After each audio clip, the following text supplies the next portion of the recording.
السلام عليكم ورحمة الله وبركاته. إن الحمد لله نحمده ونستعينه ونستغفره ونعوذ بالله من شرور أنفسنا ومن سيئات أعمالنا. من يهده الله فلا مضل له ومن يضلل فلا هادي له. أشهد أن لا إله إلا الله وحده لا شريك له وأشهد أن محمدا عبده ورسوله. أما بعد فإن خير الحديث كتاب الله وخير الهدي هدي محمد صلى الله عليه وسلم وشر الأمور محدثاتها وكل محدثة بدعة وكل بدعة ضلالة وكل ضلالة في النار. أعوذ بالله من الشيطان الرجيم. بسم الله الرحمن الرحيم. من قتل نفسا بغير نفس أو فساد في الأرض فكأنما قتل الناس جميعا ومن أحياها فكأنما أحيا الناس جميعا.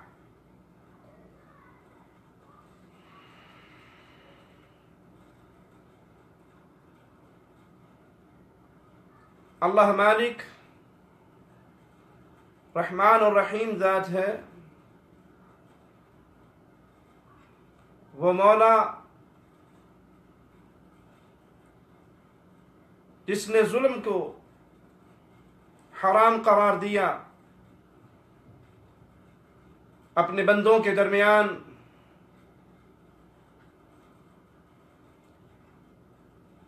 اور اس ظلم کو مولا پسند نہیں کرتا. رسول اللہ صلی اللہ علیہ وسلم فرماتے ہیں قیامت کا دن ہوگا، اللہ بغیر سینگ والی بکری اور سینگ والی بکری جس نے دنیا میں لڑتے ہوئے ایک دوسرے کو مارا ہوگا ان کو بھی دوبارہ پیدا کرے گا تاکہ مظلوم کا حق اسے واپس لوٹایا جائے. اللہ نے اپنی ذات پر ظلم کو حرام کیا اور اپنے بندوں کے درمیان بھی اس کو حرام کیا. اسی لیے قیامت کی گھڑی سے ڈراتے ہوئے پیارے نبی صلی اللہ علیہ وسلم نے اپنے اصحاب سے کہا تھا، کیا تم جانتے ہو مسکین کون ہے؟ کہا یا رسول اللہ صلی اللہ علیہ وسلم، جس کے پاس درہم اور دینار نہ ہو، ہمارے ہاں اسے مسکین کہا جاتا ہے. پیارے حبیب علیہ السلام نے فرمایا قیامت کا دن ہوگا، ایک شخص آئے گا، اللہم لا تجعلنا منہم ولا معاہم ولا فیہم، جس کے پاس نیکیوں کے انبار ہوں گے، لیکن اس نے لوگوں پر ظلم کیا ہوگا، کسی کا مال چھینا، کسی کو گالی دی، کسی کی غیبت کی، کسی کی چغلی کی، کسی پہ ظلم کیا، کسی کو مارا پیٹا. تو وہ مظلوم بھی آئیں گے جب عدل کا فیصلہ ہوگا، وہ مظلوم بھی آئیں گے اور وہ اللہ مالک کے سامنے سوالی بنیں گے، اللہ تیرے اس بندے نے ہم پہ ظلم کیا تھا، میں مارا تھا. مولا کہے گا ان مظلوموں کا حق ان کو لوٹاؤ، واپس کرو. وہ نیکیوں کے انبار لانے والا کہے گا اللہ اب تو میرے پاس درہم و دینار نہیں، اگر کسی کا مال چھینا تو میں کیسے واپس لوٹاؤں؟ کسی کی زمین پہ قبضہ کیا، کسی کی عزت پہ حملہ کیا، تو مالک اس کی نیکیاں ان مظلوموں میں بانٹ دے گا. اور کچھ بدنصیب ایسے ہوں گے جن کی نیکیوں کے انبار وہ ڈھیر ختم ہو جائیں گے، لیکن سوالی موجود ہوں گے. مظلوم موجود ہوں گے تو مولا فرمائے گا ان کو بھی بدلہ دے. وہ کہے گا اللہ اب تو نیکیاں بھی نہیں رہی، میری تو نیکیوں کی وہ کمائی، وہ ڈھیر، وہ سب ختم ہو گیا، ان کو کیا دوں؟ مالک فرمائے گا ان کے گناہ تیرے سر پہ ڈال دیے جائیں گے.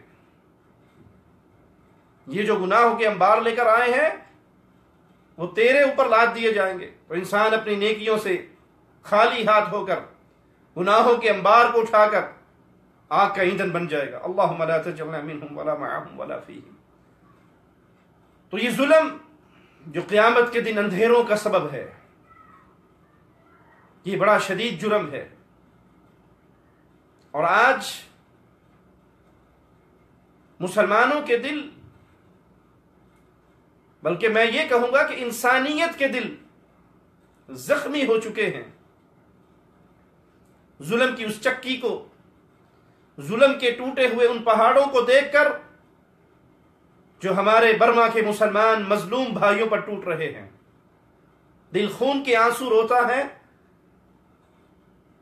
کہ ان کے ساتھ یہ سلوک، اس شریعت کو ماننے والوں کے ساتھ یہ سلوک جس شریعت کے اندر مالک نے قیامت تک کے لیے قانون بیان کیا کہ اگر کوئی ایک انسان کو قتل کرتا ہے گویا اس نے انسانیت کو قتل کیا. کوئی ایک انسان کو زندگی بخشتا ہے، اس کی زندگی کو بچاتا ہے تو گویا اس نے پوری انسانیت کی زندگی بچائی. آج ان مسلمانوں کے ساتھ ظلم و ستم کے وہ بازار گرم ہیں جس کی تاریخ میں شاید مثال نہ ملے. ہلاکو اور چنگیز خان بھی وہ ظلم نہ کر سکے جو آج برما کے بدھ مت ان مظلوم اور مجبور انسانوں کے ساتھ کر رہے ہیں جن کے ہاتھ خالی ہیں. اور اس ظلم کی وجہ کیا ہے؟ اس ظلم کی وجہ یہ ہے کہ وہ کلمہ پڑھنے والے ہیں، وہ اسلام کا نام لینے والے ہیں، وہ لا الہ الا اللہ کے اقرار کرنے والے ہیں. ان کا جرم یہ ہے کہ وہ ایک اللہ کو مانتے ہیں، وہ ایک اللہ کے سامنے سر جھکاتے ہیں. انہیں کس جرم کی سزا دی جا رہی ہے؟ آئیے مالک کا فرمان اپنے سامنے رکھتے ہیں. مولا فرماتے ہیں الذین اخرجوا من دیارہم بغیر حق. ان کو ظلم و زیادتی کے ساتھ ان کے گھروں سے نکال دیا گیا. ان کا جرم کیا تھا الا ان یقولوا ربنا اللہ. ان کا جرم یہ تھا کہ وہ لا الہ الا اللہ کہتے تھے، وہ ایک اللہ کو رب مانتے تھے. آج برما کے مسلمانوں پر یہ ظلم کیوں ٹوٹ رہا ہے؟ کیونکہ وہ ایک اللہ کو رب مانتے ہیں، وہ ایک اللہ کو ماننے کے دعوے دار ہیں، ان کا تعلق اسلام کے ساتھ جڑا ہوا ہے، وہ مسلمان ہیں اور انہیں مسلمان ہونے کی سزا دی جا رہی ہے. وہ ظلم ان پہ روا رکھے جا رہے ہیں جو اگر جانوروں پہ بھی کیے جائیں تو جس کا دل زندہ ہے، جس کے دل کے اندر زندگی ہے، جس کے جسم کے اندر لوہے کے ٹکڑے کی بجائے خون کا لوتھڑا اور گوشت کا لوتھڑا لگا ہوا ہے، وہ تڑپ اٹھے. جانور پہ وہ ظلم نہیں کرتے جو آج کل میں پڑھنے والے مسلمانوں کے ساتھ ہو رہا ہے. جنگلی جانوروں کی زندگی کی ایک منظر کو میں نے دیکھا.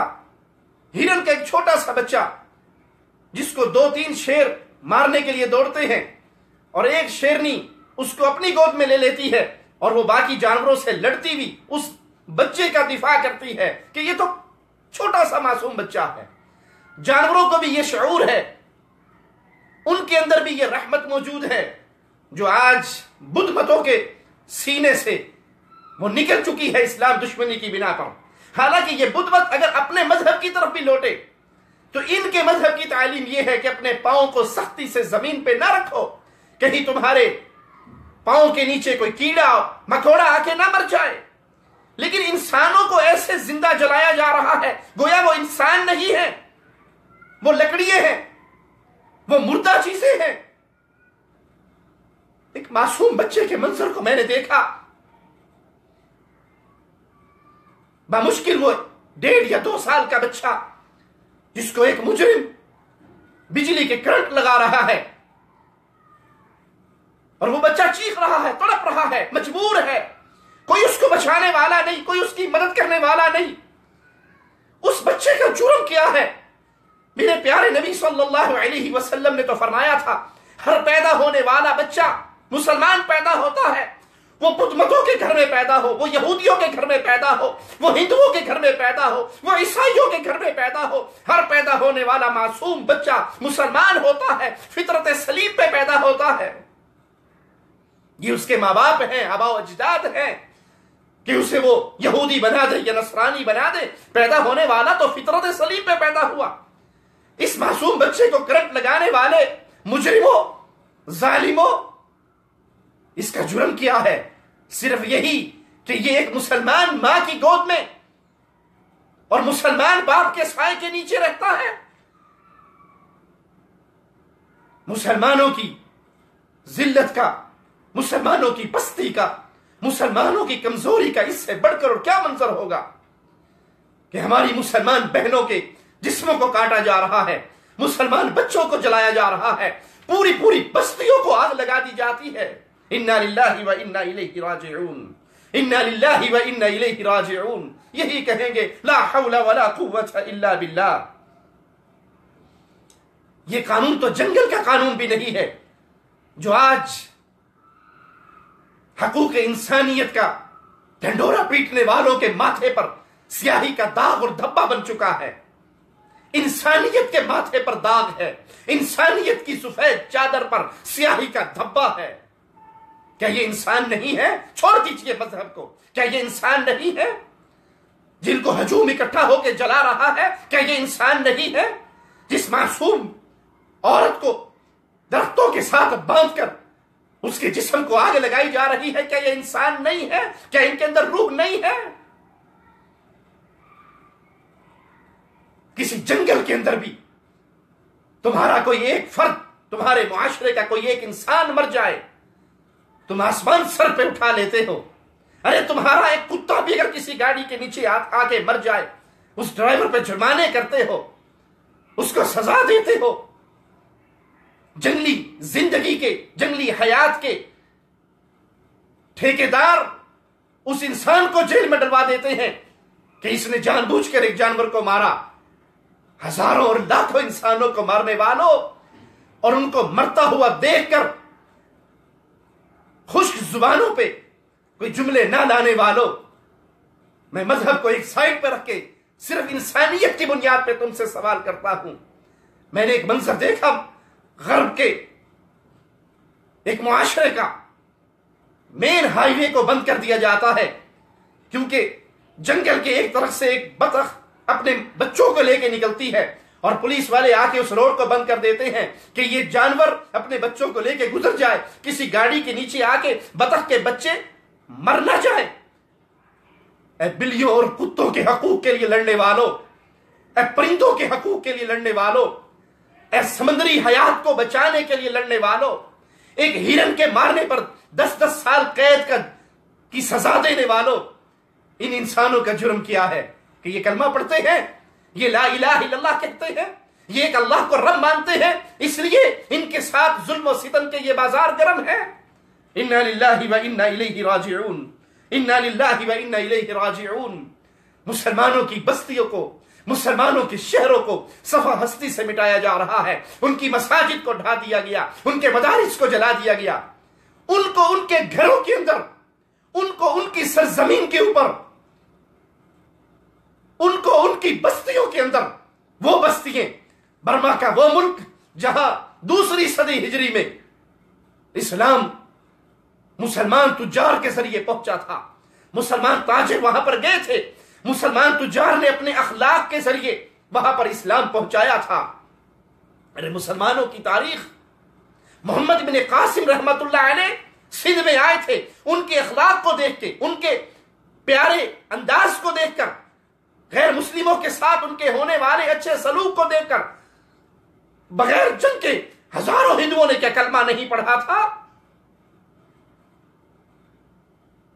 عمر بن عبدالعزیز رحمہ اللہ کے پڑوس میں ایک یہودی کا گھر تھا، کسی نے اس یہودی سے کہا یہ مکان بیچ دے، اس کی جو قیمت لینی ہے ہم سے لے لے۔ اس نے کہا اس کی قیمت 2000 درہم لیتا ہوں۔ 1000 درہم اس مکان کی قیمت ہے، اور 1000 درہم عمر بن عبدالعزیز کے پڑوس کی قیمت ہے۔ یہ ہر خوشی کے موقع پہ، ہر پیار کے موقع پہ، ہر محبت کے موقع پہ جو اپنے بچوں کو لا کر دیتا ہے، وہ مجھ یہودی کے بچوں کو بھی لا کر دیتا ہے۔ مسلمانوں کا تو یہ انداز تھا۔ یہ تجار وہاں پر پہنچے اور ان لوگوں نے اسلام کو وہاں تک پھیلایا۔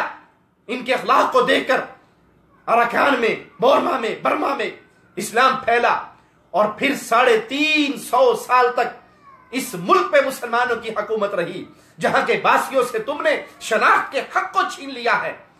کسی کے پاس شناختی کارڈ نہیں ہے، کسی کے پاس پاسپورٹ نہیں ہے، کوئی سکول کی تعلیم حاصل نہیں کر سکتا، کوئی حکومت کے کسی اعلیٰ عہدے پہ فائز نہیں ہو سکتا۔ انہیں ہر طرح کے حقوق سے تم نے محروم کر کے جانوروں کی طرح پالا ہوا ہے، جانوروں کی طرح رکھا ہوا ہے۔ ارے جانوروں کو بھی لوگ دانا ڈال دیتے ہیں، تم تو ان کو جانوروں والے حقوق بھی نہیں دیتے۔ اس برما کی سرزمین پر مسلمان 350 سال تک حکمران رہے۔ 48 بادشاہوں نے یہاں پر حکومت کی، 48 مسلمان بادشاہ اس زمین پر رہے۔ تم نے اس زمین کے باسیوں سے جینے کا حق چھینا، عزت کی روٹی چھینی، عزت کا لقمہ چھینا۔ حقیقت یہ ہے کہ مسلمان قوم تمام اقوام کے سامنے آج انتہائی پستی کی حالت میں زندگی بسر کر رہی ہے، اور اس کی وجہ یہ ہے کہ جب مسلمان حقیقی اسلام سے دور ہوئے، اللہ کی توحید سے دور ہوئے، رب کی معرفت سے دور ہوئے، اسلام پہ عمل کرنے سے دور ہوئے، تو پھر پیارے نبی صلی اللہ علیہ وسلم کا فرمان سچ ثابت ہوا۔ اغیار ایسے ٹوٹ پڑے مسلمانوں پر جیسے بھوکا کھانے پہ ٹوٹتا ہے۔ ہم نے اپنے دین اسلام کو ترک کیا، پیارے نبی صلی اللہ علیہ وسلم کی لائی ہوئی مبارک شریعت کو ترک کیا، اور اس کا نتیجہ آج ہمارے سامنے ہے۔ اللہ سے دعا ہے اللہ ہمارے گناہوں کو معاف فرمائے، ہمیں دوبارہ دین اسلام کی طرف لوٹنے کی توفیق عطا فرمائے، اللہ ہم سے راضی ہو، اللہ ہمیں توحید کا فہم عطا فرمائے، اللہ ہمیں اسلام کی سچی تعلیمات کو اپنے سینے سے لگانے کی توفیق عطا فرمائے۔ اے اللہ ہمارے برما کے مسلمان بھائیوں پر رحم فرما، اے اللہ ہر زمین کی چھاتی کے اوپر بسنے والے اہل سنت مسلمانوں کی مدد فرما، اے اللہ اہل سنت مسلمانوں پہ رحم فرما، وہ سوریہ میں ہو، وہ عراق میں ہو، وہ یمن میں ہو، وہ برما میں ہو، وہ دنیا کے کسی کونے پر، کسی آسمان کے نیچے اور کسی زمین کی چھاتی پہ سانس لیتے ہو، اے اللہ اہل سنت مسلمانوں پہ رحمت فرما۔ اے اللہ ابرہہ کا لشکر آیا تھا کعبہ کو گرانے کے لیے، تو نے اپنی مدد کے خزانے کھولے تھے، ابابیلوں کے منہوں میں ان کی چونچوں میں پتھر دے کے بھیجا تھا اور اس پورے لشکر کو برباد کیا تھا۔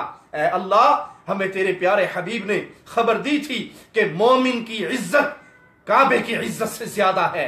اے اللہ برما کے مسلمانوں پہ رحم فرما، اے اللہ ان ظالموں سے انتقام لے جیسے تو نے قوم عاد سے انتقام لیا، اے اللہ جیسے تو نے قوم لوط کو برباد کیا، اے اللہ جیسے تو نے سابقہ امتوں کو ہلاک کیا، اللہ ان بدمتوں کو ہلاک کر، اے اللہ ان سے انتقام لے، ان پہ اپنے عذاب کے کوڑے کو برسا اور مسلمانوں کی حفاظت فرما، اے اللہ مسلمانوں کی حفاظت فرما۔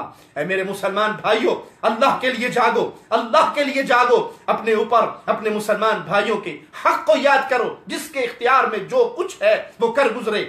کوئی کہہ سکتا ہے میرے اختیار میں کچھ نہیں، تو وہ کم از کم راتوں کو اٹھے، تہجد کی نماز پڑھے، اپنے اللہ کے سامنے روئے، اپنے ان مسلمان بھائیوں کے لیے سجدوں میں دعائیں کرے۔ ہو سکتا ہے کسی کی دعا اللہ کے ہاں قبول ہو اور مسلمانوں پہ ہونے والا یہ ظلم و ستم یہ رک جائے۔ اللہ مسلمانوں پہ رحمت فرمائے، اللہ مسلمانوں کی مدد فرمائے، اللہ مسلمانوں کو قوت عطا فرمائے، اللہ مسلمانوں کو اصلی اسلام کی طرف، اصلی توحید باری تعالیٰ کی طرف، اتباع رسالت کی طرف لوٹنے کی توفیق عطا فرمائے، تاکہ ہم پھر حقیقی مسلمان بنے اور اللہ کی رحمت کے دروازے، اللہ کی مدد کے دروازے، اللہ کی نصرت کے دروازے ہمارے لیے کھلے۔ اللہ زندہ رکھنا تو ایمان پہ رکھنا، موت دینا تو اس حال میں دینا۔